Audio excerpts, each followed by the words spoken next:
Alright everyone, it's time to make a YouTube video here about YouTube that is a suggestion to really improve the site's functionality and make it much more user-friendly, and because it's such a good and no-brainer style of idea, it's probably never going to get adopted. Like, YouTube would rather screw around with its cyborg algorithms or something.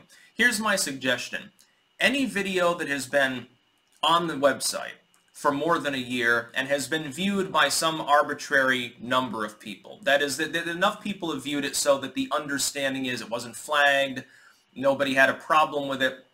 Once it hits that 1-year threshold, it should be automatically marked by YouTube's algorithm so that if there's like a flagging rate or something on it, which happens increasingly towards people who are political dissidents, that video will automatically be marked as safe and manually reviewed. That is, it gets 2 manual reviews. It will get looked at by an actual person who will say yay or nay, it's actually acceptable. The benefit of the doubt will be given to it. An algorithm won't decide to randomly get rid of the video. Because what we're seeing, and then if it's removed, it won't result in a strike. That would be the other part of the proposal. The reason is this. What we're seeing increasingly is that creators who have been making content for any length of time, and that, the number of creators with larger audiences tend towards that side of the equation, because the longer you've been there, the longer you've had a chance to generate an audience. What we're seeing is that when anyone has a gripe about somebody who's been on the platform for a long time, they just try to go through their old videos and find stuff that used to be covered under TOS and isn't now.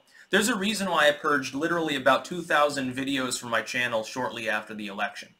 Because I knew that at some point, hey, YouTube's changing, it's facing more and more pressure from censorship lovers, from the soccer mom Karen crowd, and at some point, these people who don't like me, people on the far left, certain elements of the right even, will probably comb through the material trying to knock me offline. And so it behooved me to take off the vast bulk, actually, of all the political videos over the course of 5 years of content creation. Certain people have set them to private, some people have, taken them off the site, back them up, put them elsewhere. I didn't really bother to back them up. The problem is this: if you're going to do current events, you're in a unique category because they stop being current after about a week. The vast majority of all my views are on videos that are within the last week uploaded, or a few old-time favorites, like compiled in playlists. Like the occult playlist keeps getting some traffic over time because it's, educational, it's interesting. Someone finds one video, they watch them all maybe. If they've got, like 2 weeks to spare or something. I don't even want to know how many hours of content's actually in the playlist. I wish that you could actually... There's another suggestion for YouTube. You should be able to see the total length of the playlist as well. That should be in there because it'd just be interesting. There might be like an app for that or something, but no, I'm smartphone illiterate. I'll try in the future. In the near future, I may end up needing to upgrade my mobile experience.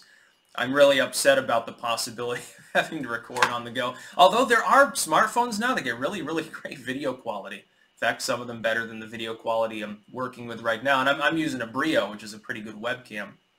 Anyway, so that's my suggestion. What's happening is flagging raids are taking creators, even non-controversial people, off the site because YouTube's algorithm, if enough bots, really, botting behavior definitely plays a role here, are attacking the same video, at some point it can trigger the algorithm, because the algorithm, for some odd reason, it can't detect the fact that the video is being mass flagged for malicious purposes.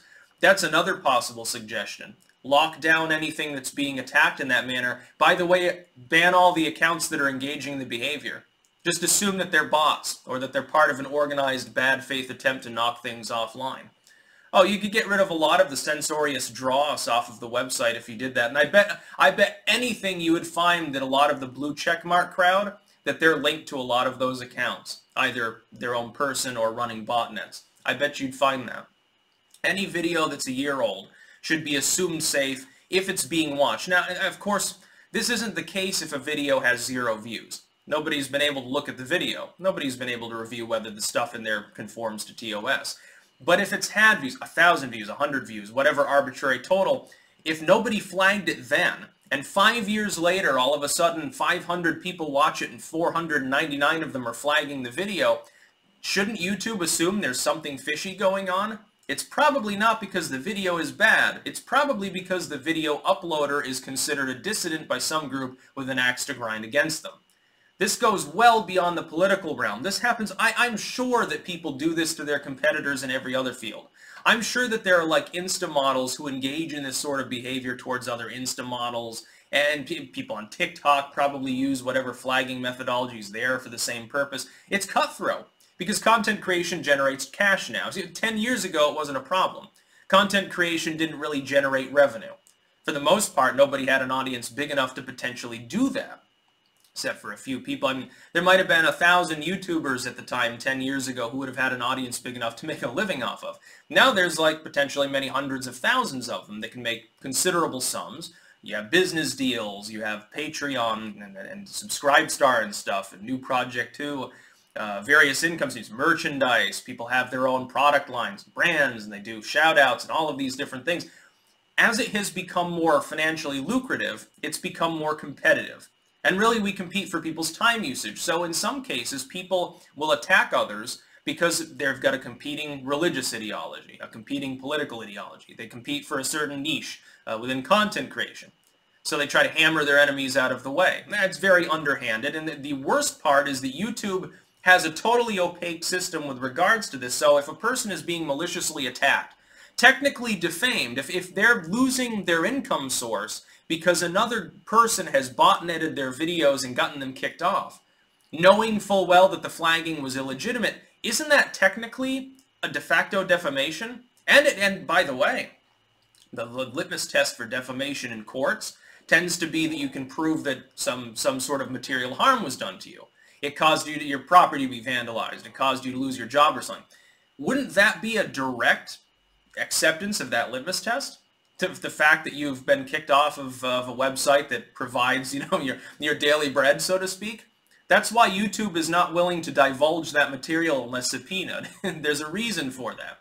Because I have a feeling that in most cases, these are malicious. In most cases where you're seeing these videos that are 5, 6 years old, in some cases with creators with millions and millions of fans, getting taken off the site because of the algorithms, it's malicious in most of those cases. It isn't because some video that already went viral 5 years ago all of a sudden became unpalatable to an organic audience that just happened to discover it coincidentally. No, the coincidences like that don't really exist.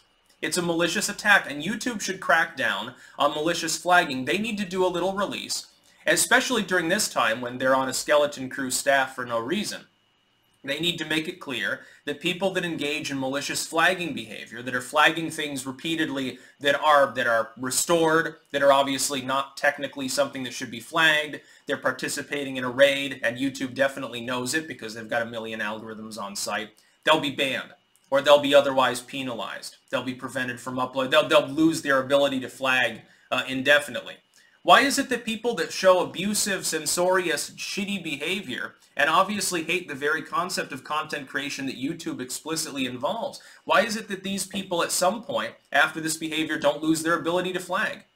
It's not like their reports are valid anyway. They're just clogging up the system. They're making life harder for YouTube staff. Fucking kick them off the site then.